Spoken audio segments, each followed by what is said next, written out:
This episode is for those days when you wonder why everybody else looks good in the clothes that are available in the stores, and you feel like you're the only one who doesn't. I'll tell you how and why I discovered there's actually a rational basis behind why certain styles look better on different bodies. And because I was not born knowing what to wear, I'm going to share some things with you. This was probably 25 years ago. Do you know how sometimes in life you go through a long season where you're not invited to any weddings, and then all of a sudden it's wedding season and you need a dress? Well, this particular year, the styles that were in the stores were like flowy and long and kind of shapeless. And that was what was available in the stores that I could afford to shop in at that time. So I picked one of these less than flattering dresses. And because I had a wedding to go to, I had to have something to wear. And then at the last minute, when I was getting ready and I just didn't feel right, I threw on a jacket from when I had been in corporate. And it had a shaped waist, so it definitely helped, but it was not a great look. The two pieces didn't really go together, and um yeah, so I was self-conscious and the experience kind of stuck with me.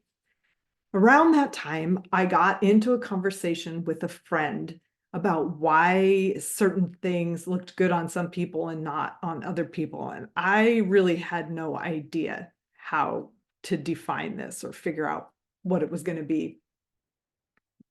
I didn't really know that there were objective principles that could help with that.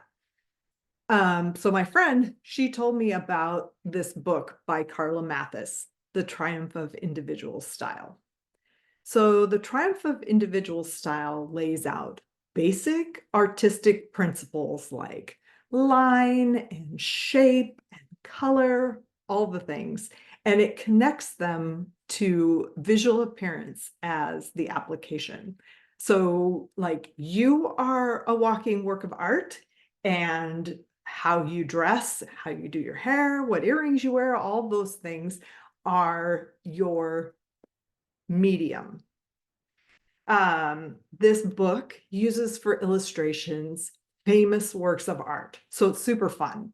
And it's been used over the years as a college textbook in both fashion design and in art. If you ever work with a personal stylist or an image consultant who has real training, much of the real training is going to be based on this work. So I kind of became obsessed. I borrowed the book from the library over and over until after a few years I could finally afford to buy it.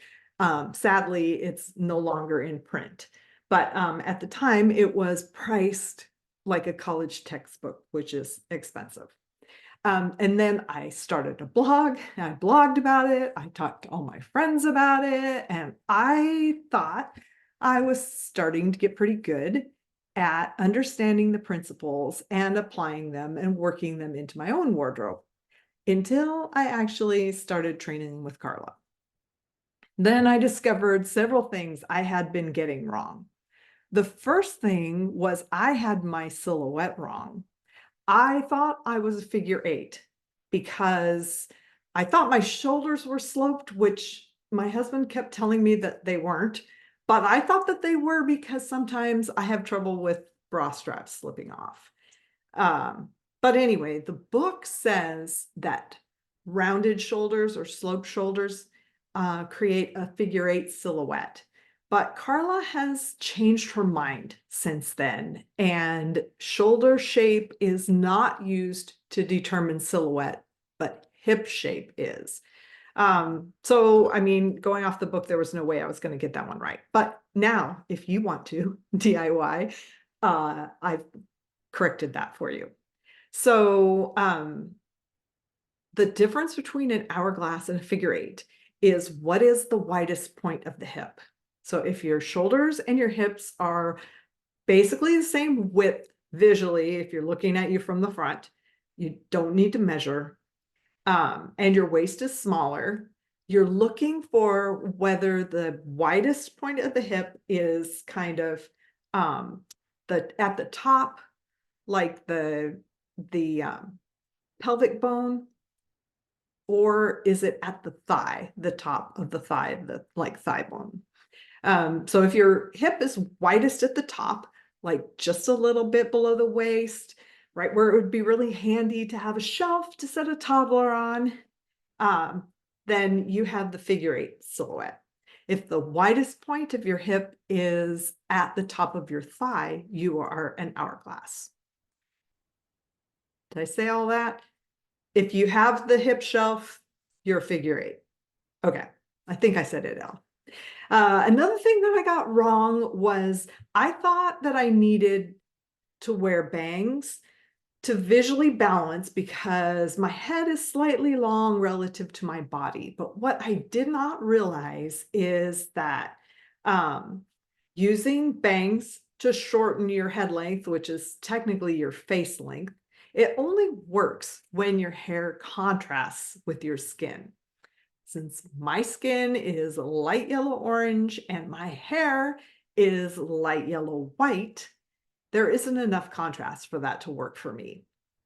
And then when I met Carla, one of the things she said to me was that, because I was wearing my hair was a little bit short, bangs. I thought it was a cute, sassy style, but apparently there was too much of the hair on my face, distracting from my actual facial features. And, your face is where you connect with people. So that was the second thing I got wrong. And the third thing I got wrong was around color, but it wasn't so much wrong as it was just incomplete. So the book really only talks about using inherent colors.